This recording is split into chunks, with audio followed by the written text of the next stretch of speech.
What up? What up? Hey. Hello. Hello. How you guys doing? Mushe.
Good morning, good afternoon, or good evening. Welcome to the Athstat webinar series. My name is Carmen Vlahakis, and I'll be responsible for hosting the webinar today. Athstat is a data management and analytics platform that allows sports analysts, coaches, and players to store all their game data in a single place and analyze it in real time. I'd like to introduce you to our speakers for today. In order of presentation, we have Julian Apelwa, Nyasha Mutseta, and Philip Petrov. During their presentations, feel free to post your questions in the Q&A section, and I'll address a few after each segment. That brings us to our first speaker, giving us an insight into what Athstat is all about. Here's Julian. Hi, thank you, Carmen. So yeah, I am Julien Apelwa. I'm the principal data scientist at Athstat, and I will try to show you what is behind all of our products at Athstat. At Athstat, we have in mind the teams, coach, and athletes, and each of our product, we keep that in mind. But behind the products and their usage, there is the data and the structure. And that's why I will quickly show. So it's Athstat data lifecycle. And we have first started to build an application, pitch site, to help the team collect and build their season and games in an analytical structure. We also have a big data platform that helps collect and gather all your data from different GPS sources, heart rate monitors, video metadata that you can use in game during training, also heart rate for the rest of the players to see how they recover. And the idea is to have that in a single platform, so you can look at all of them in one place and not check the different tools platforms. And this also allows you to leverage cross data sets analysis, which can make you correlate important information between the resting, the training, and the game's performances. And in the end, we can also support cataloging and sharing your information within your team. So with your players, with the teams, the coach, the SNCs, the nutritionist, and everyone around your team on the scouting reports, on the season and game reports. Collecting a lot of data also allows you to create prediction models and allows you to get insight on your teams and what are the coming difficulties and the coming strength you have against your opponents. And we will show you now a brief introduction on the prediction modeling, here applied to a case for the fans. So on the betting and the fantasy leagues. So now I leave the room to the next speaker. Thank you, Julian. Great stuff. All right, so Up next, we have Nyasha, and he'll be taking us through how we used machine learning to predict the outcome of Premier League games for the 2021 and 2022 season. He'll also cover our big data platform, how our big data platform collects, stores, and gives tools to Fantasy Premier League users to help them improve their performance. So Nyasha, the floor is yours. Thank you, Carmen. Yes, so I am Nyasha Museta. I'm a data scientist, and today I'll be taking you through our prediction modeling, as well as our big data platform, where I'll show you tools that we've made available to fantasy users.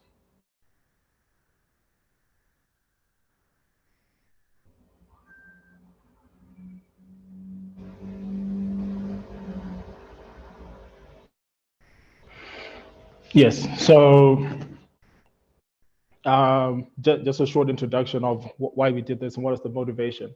All right, so I mean, sports betting is quite popular. It's been over there for over 2,000 years, and with the rise of the internet and the democratization of data, it has become easier for anyone around the world to place a bet. So someone in Zimbabwe can place a bet on a Japanese rugby game, for example.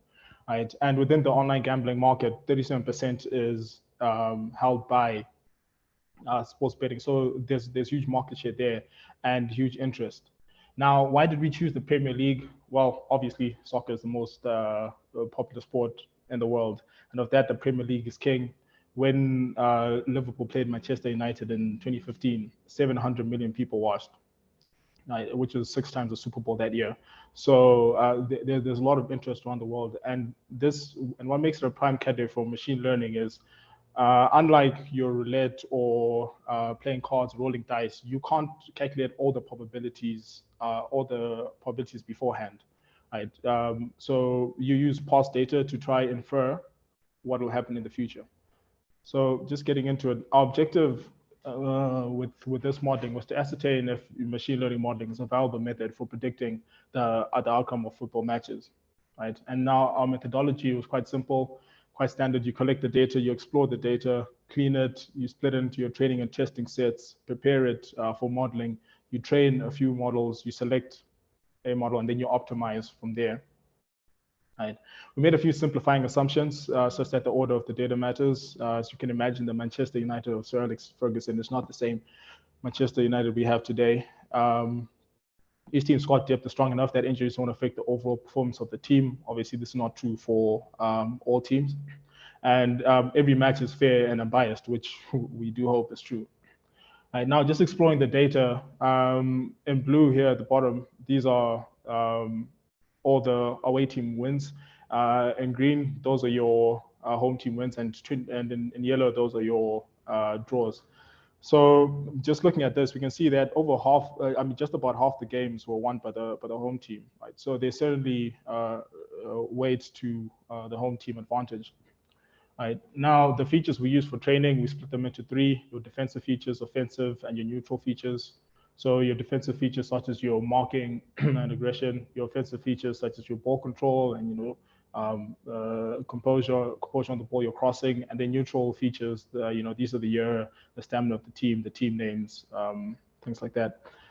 Here's an example of what we use. This is for Liverpool, where they have a team rating of 85, and they're crossing 71, which is average their 18 highest rated players to get the score. Right, now we trained a few models, your logistic regression, random forest, support vector machine, your KNN, voting classifier, and an artificial neural network. And these are the test scores. So we can see that here the artificial neural network performed the best. So we chose this for further development. Then we trained it on the current season, and next I'll be showing you the results. So these are the weekly accuracies of for each game week. So you can see on game week 1, we had an 80% accuracy, which is quite good. It dropped to about 50 the next game week, dropped again, and then went up again. So there are rises and falls, and we then interrogated why this is. Why is it on 1 week it's 80% and then the next it drops? So just going into that, we use this matrix called the confusion matrix. It's quite simple to understand. Down here we have the away, draw, and home these are the results predicted by the model. Then we have what actually happened here on the left, your true label, your home win, away win, and your draw. So the main diagonal here are the correctly predicted results. And we can see that it didn't predict any draws correctly, right? Or any draws at all. So that in itself shows that it has a heavy bias towards all the other categories. And this is with a 56% accuracy. Right. We then balanced the data set, that is making sure each class is represented equally at about 33%, to try see if this provides any improvement.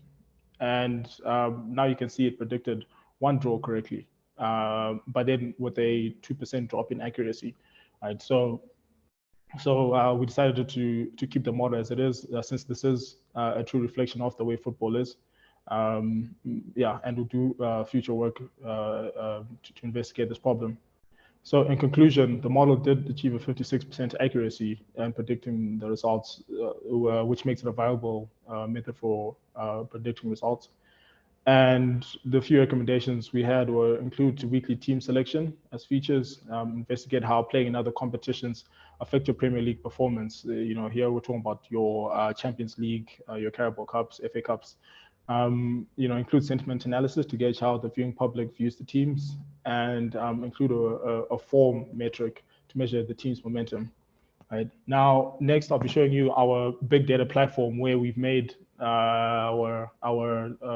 made some tools to help fantasy players. Right, so let's just do that. Yes, so this is AA, our big data platform. Right. For this particular use case, we're giving it to fantasy Premier League players, but like Julian said, if you collect heart rate data, collect your gym data, collect anything, we build these custom visualizations based on business rules, and we make them available to the teams to interrogate all their data from all their sources. So just getting into this for the Fantasy Premier League, this is up to game week 30, right? Just starting off with these visualizations here, right? This is a split of who has the most points per position. So looking at the midfielders, you can see Bowen, Son, and Salah doing quite well. Defenders, we have Van Dijk, Cancelo, Trent Alexander-Arnold. This should come as no surprise. With the forwards, Ronaldo, Kane, and Dennis. I guess Dennis is a bit of a surprise since he only performs when I don't have him. And then for goalkeepers, we have Edison, Alisson, and Sarr. Right? So these are your top performing goalkeepers. Now, of course, looking at all of the data throughout the season is nice, but we also create these filters so that you can filter for a shorter period. So if I decide to look at game week 26, I can apply those changes. And then everything updates. Now we can see from game week 26 who's had form. Right? Salah, Kulusevski, and Son. Right? And if you watch soccer, this is true. Robertson, Doherty, and Cash on the defensive side. And again, same for forwards and goalkeepers. Right? Now, going down here, one thing of interest, we can see that most points, this is a part showing points, most points are scored by midfielders, followed by defenders and forwards and goalkeepers. So what this gives insight to for our Premier League managers is invest most of your budget in defenders and midfielders. Do not focus on forwards, who are often quite expensive, such as your Ronaldos and your Kane. Right? And here we have a time series plot showing the number of points for each game week. So you can see the top performers here are Salah, James, Trent Alexander-Arnold, none of which are forwards, 2 defenders and an attacker. We have our threat index. This is your threat on goal. And the top 3 being Salah, Mane, and Kane. And then we have an ICT index, which is a combined score of your influence on a game, your creativity, and your threat on goal. And you can see the top performers are Salah, James, and Mane. It's James who's of interest because he's a defender. And then down here we have a split of the most points per team by position. We can see in the midfield Chelsea, West Ham, Liverpool, Man City. We have the same for defenders, forwards, and goalkeepers. And then lastly down here for all players we have their goals and assists. Right? So we can see Salah with 20 goals up to that point. 11 assists. We can see Jota, Son. And then for defenders here, we have their goal scored and their clean sheets. This side defenders gain extra points. And you can see James at the top, Bednarek and Cash. And then we have goalkeepers where we can look at their points, their saves, and their clean sheets. Right. So you definitely want anyone who appears on these graphics. Now, one other thing that we did add was an analysis of the top 100 players in the world, right? And just similar to what we had before, we can see a split of their most selected players. We can see who they transferred in the most, such as your Barnes and your Madisons. We can see the most selected by position again for them. And more importantly, we can see the most transferred out. And I know for this particular game week, I believe Trent Alexander-Arnold was injured. Right? And then lastly, we have our predictions. So our predictions, we update our predictions after each game week. You'll find the latest date here. You see this was last trained on the 30th of March.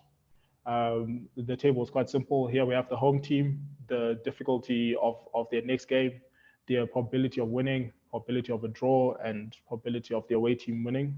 So if we, and here we can filter by the home team and by the away team. So if we were to just look at game week 29, for example, apply that.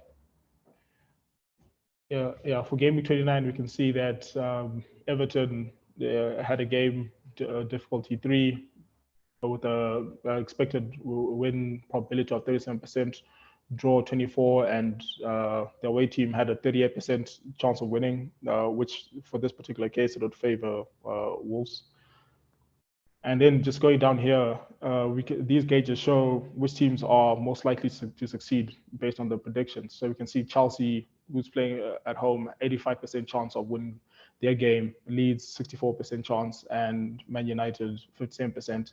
And then for the away teams, we have Liverpool, Manchester City, and Wolves. And one thing to note is, as you can see, the home percentages are significantly higher because the model has more confidence as opposed to the away ones. And then here is a small matrix that shows the difficulty expected from the perspective of the home team. So Burnley versus Brentford, difficulty 2 for Burnley, and so on. With Newcastle, was expected to have a hard game against Chelsea. And if I do remember correctly, they did lose that game. And yes, so this is our big data platform, makes it easy to interrogate large amounts of data, filter it, and analyze it quite easily.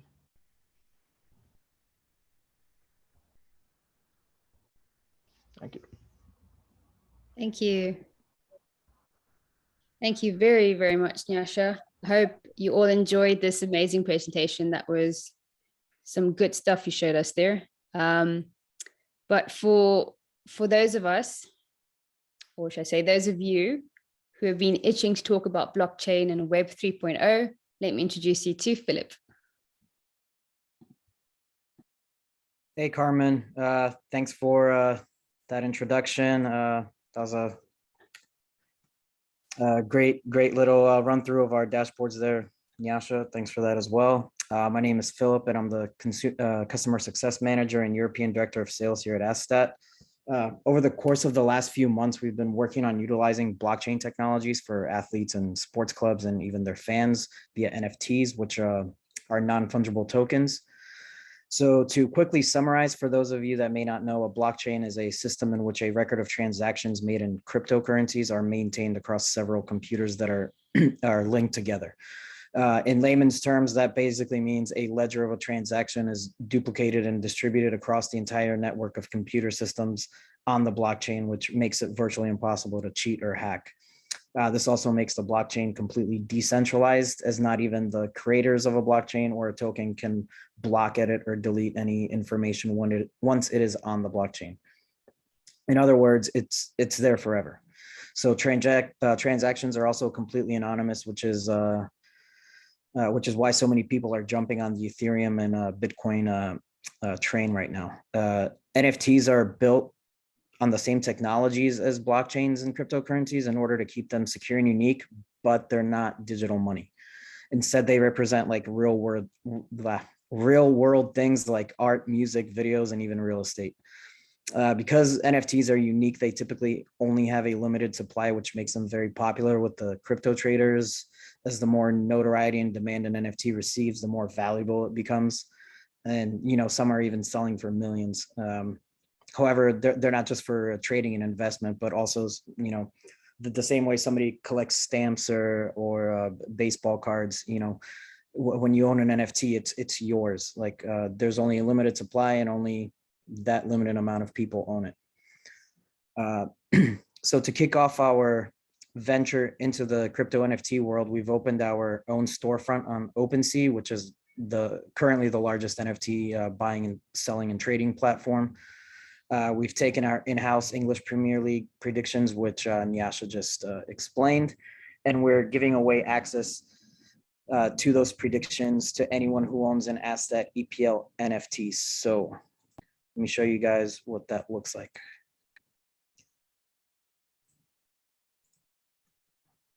So here, I hope you can all see my screen. We have our collection. So to find us first, you would go to OpenSea.io, and then in search, just start typing Athstat, and right there, you'll see Athstat store. So you just click on that.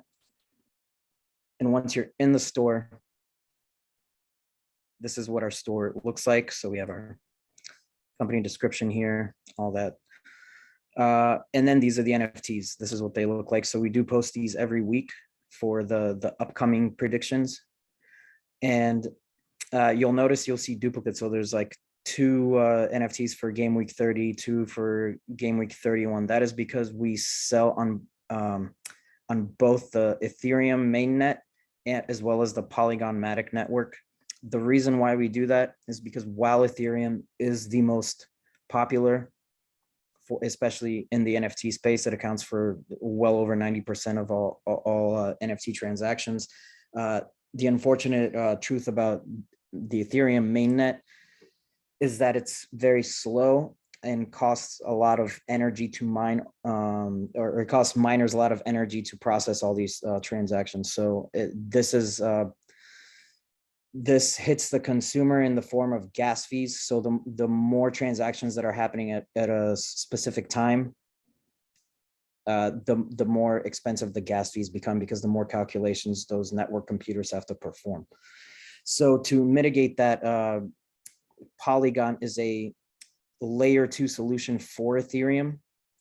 So what they do is they use proof of stake so that they can get through the transactions much quicker. And also they process, I believe off the top of my head, I can't remember, but I think it was something like 60,000 transactions per second. So it's much faster than Ethereum mainnet. And this basically makes gas fees very low, or in a lot of cases, even, you know, non-existent, like they're free. So that's why but it's not as widespread as Ethereum. So that's why we offer people a choice. If you don't want to deal with a layer 2 and you just want to go straight to Ethereum, we have that for you. If you do want to save some money on gas fees, then, you know, we also offer you the opportunity to get it through the Polygon blockchain. Now, for those of you who definitely do not want to go the Polygon route, you want to stick to Ethereum mainnet, but are worried about gas fees, I have the first piece of advice I can give you is buy when the United States is sleeping. When the United States is sleeping, or if you are in the United States and, you know, that might be a little bit hard to do it early in the morning, because that's when traffic is the lowest. That's when you'll see the lowest gas fees. The other thing, while we have been hearing Ethereum talk about proof of stake for a long time now, it actually does look like it's going to happen in the very near future. So the upgrade on the Ethereum blockchain will happen, and it'll be a lot faster, and this will dramatically decrease the price of the transactions. So what does that mean for you? So once you get an NFT, so let's look at game week 29, for example. Load. Oh, there we go. So once you own the NFT, you're going to see a little thing here that says reveal unlockable content. So once you click on that, should get a little pop-up. with EPL AI prediction game week 29. So you would click this. And it's a little slow. And then you have your predictions right here. So you have your home team and away team, the home win probability, draw probability, and away win probability. So this is what you get now. Very soon, we will also be releasing tokenized NFTs that will allow you to gain access to a dashboard similar to what Nyasha just showed you, where instead of getting an NFT every week with the predictions already done for you according to our parameters, you will be able to buy a token that gives you access to the actual dashboard, and then you will be able to fill in your own values and look at the data that is important to you, whether it's for your fantasy team or you're doing betting or whatever it is.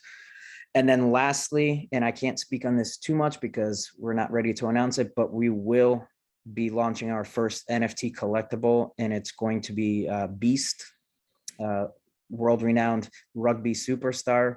We are working closely with him to get a great NFT into you guys' hands. So watch our space for that. So LinkedIn, YouTube, Instagram, Facebook, Twitter, all that stuff. And I hope all that made sense. Carmen, back to you. Wow, that was great, Philip. I certainly learned something about blockchain and Web 3.0, and I really hope that those who are watching have as well. So this would conclude our webinar.